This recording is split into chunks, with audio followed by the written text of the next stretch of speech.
In the Muslim village of Muslumovo, residents go about their daily lives along the banks of the Techa River. But this is one of the Soviet Union's lethal nuclear dumping grounds, the river among the most radioactive places on Earth. And the source of the problem, the once secret Mayak nuclear complex in Ozersk, 18 miles upstream. The plant dumped over 70 million cubic meters of highly toxic waste into the Techa River between 1949 and 1956. In 1957, an explosion at Mayak's storage facility showered radiation on the region.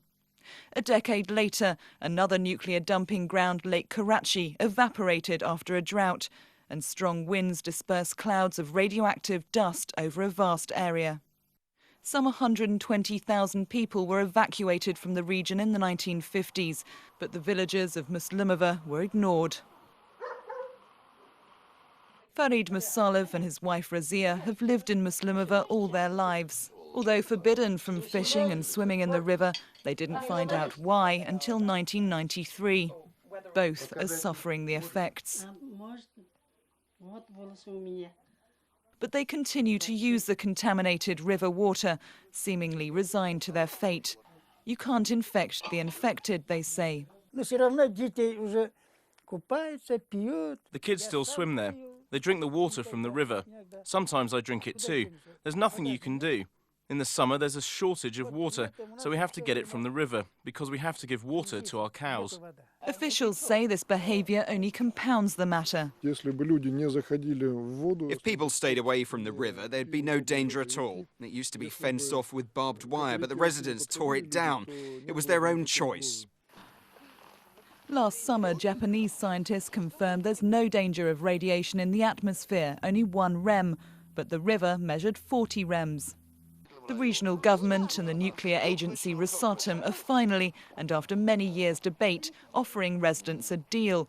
1 million rubles, $37,000, to buy homes elsewhere. The residents living in these houses, just meters from the contaminated river, have been using this water for years. They already suffer from radiation illnesses. And although they've been given compensation to move, they say the government's plan to relocate them is just too little, too late. Valeva Nagima is well aware of the cost of living here. She recalls how both her husband and son died of cancer, her son aged just 31.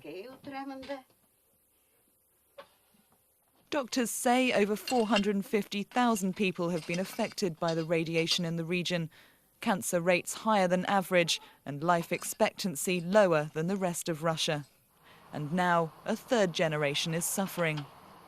My grandchild's thyroid gland is affected. Now he's sick. If the relocation scheme had been implemented earlier, maybe my grandchildren would be healthy.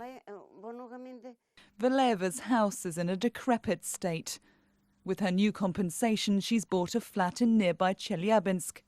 But she says it's hard to move when you reach her age. Only half the population wants to leave the village, even though most of the houses are rotting away. Local officials say residents ought to be grateful for their intervention. Nobody's forcing them to move if they don't want to, but now they can take their monetary compensation and move wherever they like.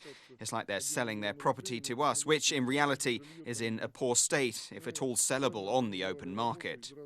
But those opposing the deal say 1 million rubles is not enough to buy a house elsewhere.